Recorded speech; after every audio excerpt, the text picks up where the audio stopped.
जीवन बगिया ऐसी उलझी, फूलोगे कम कांटे ज्यादा, सिमटा जीवन डूबी सांसें। आना है तो अब भी आजा, यदि आपने अभी तक अंतिम अध्याय नहीं देखा है तो कृपया करके अंतिम अध्याय देखें, तभी आप इस अध्याय में प्रवेश करें, क्योंकि बिना पिछला अध्याय देखे इस अध्याय को समझ पाना करीब मुश्किल है। एक आदमी सड़क पर भीख मांग रहा है, घुटने टूट गए हैं, हाथ पैर गल गए हैं, नाली में पड़ा है, सड़ रहा है, कीड़े पड़ गए हैं।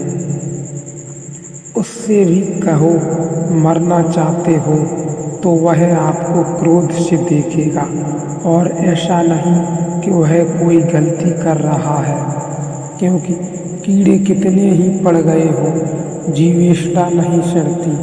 वह जो जीने की आकांक्षा है वह उतनी ही उसके भीतर है जितनी आपकी और हो सकता है, और भी ज़्यादा हो, क्योंकि बुझती हुई दिए की लौ और भी भभक कर जलती है, और सुबह होने के पहले अंधेरा और गहरा हो जाता है।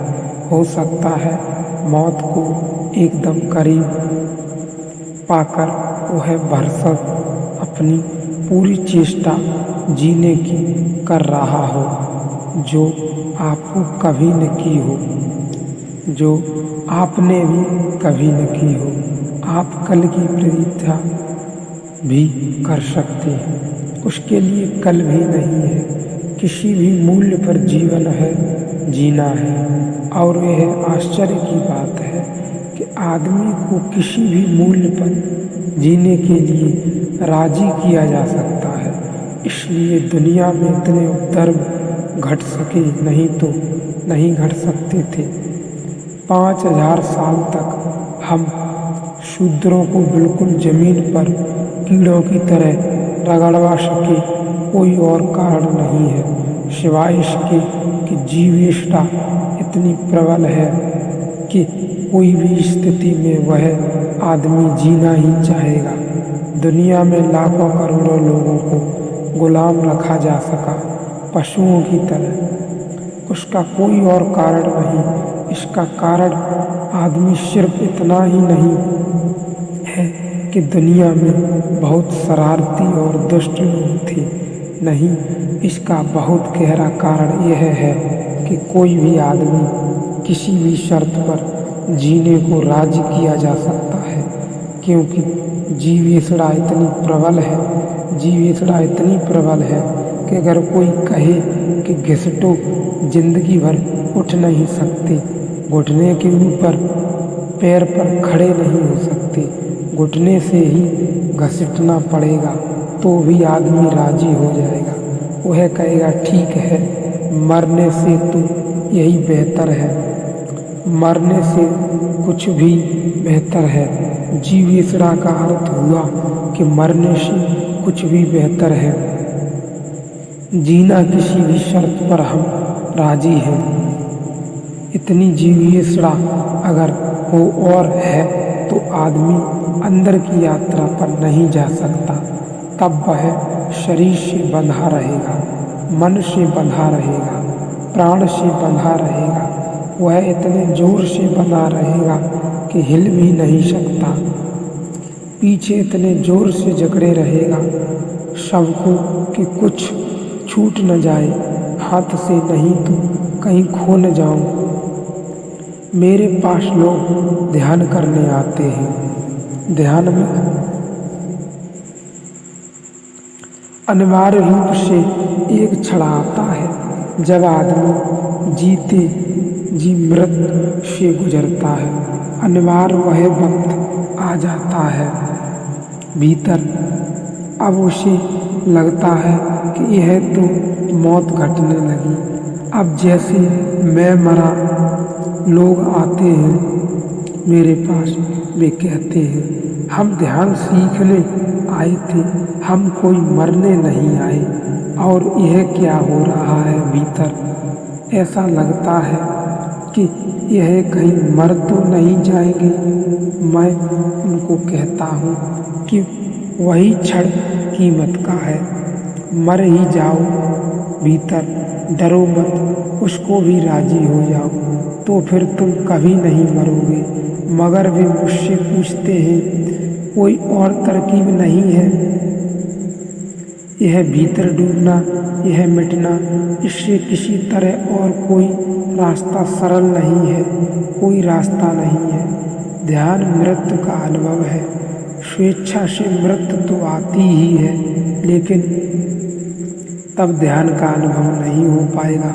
मृत्यु तो कई बार आई है, कितनी बार हम मरे नहीं, और कितनी बार अभी हम मरेंगे नहीं। मरते ही हम रहेंगे, क्योंकि जीविका और कुछ नहीं करवा सकती। मृत्यु और जन्म, मृत्यु और जन्म, मृत्यु और जन्म जीविका थका डालती है, और जीने का काम तो पूरा हो नहीं पाता, जीवन का अनुभव नहीं हो पाता, शरीर चुक जाता है।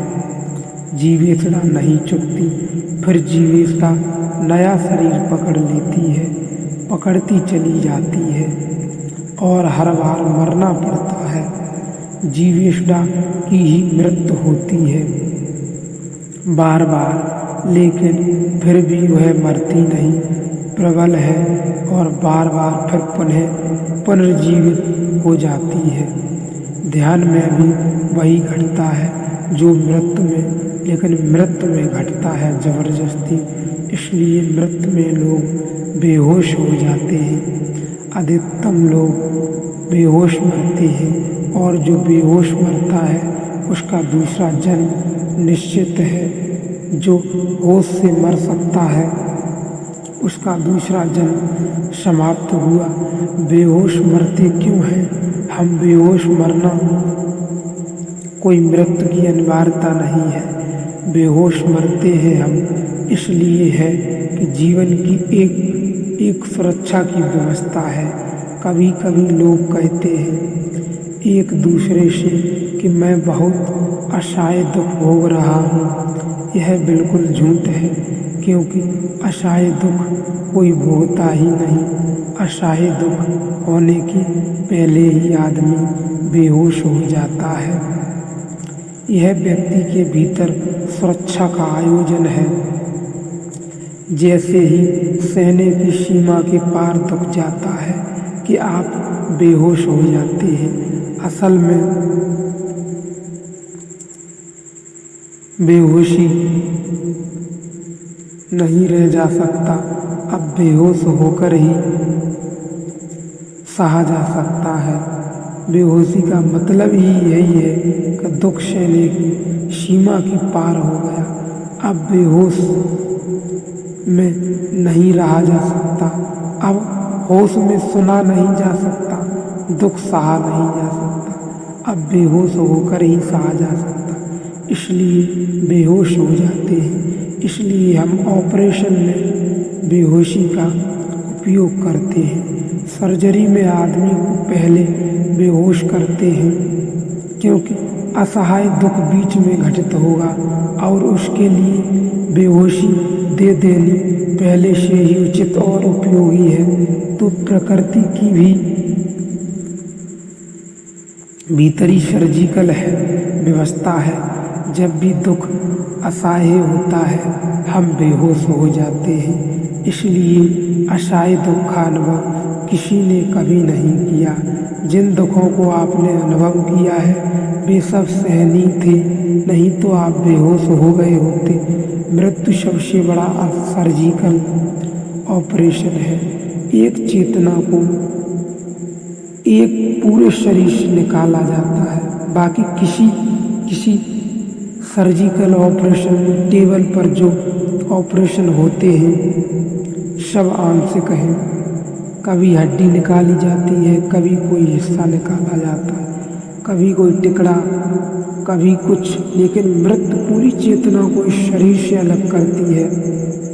और उस चेतना को जो इतने जोर से शरीर को जकड़े हुए है कि असहाय पीड़ा की संभावना पैदा नहीं होती, इसलिए बेहोश जो हो जाते हैं।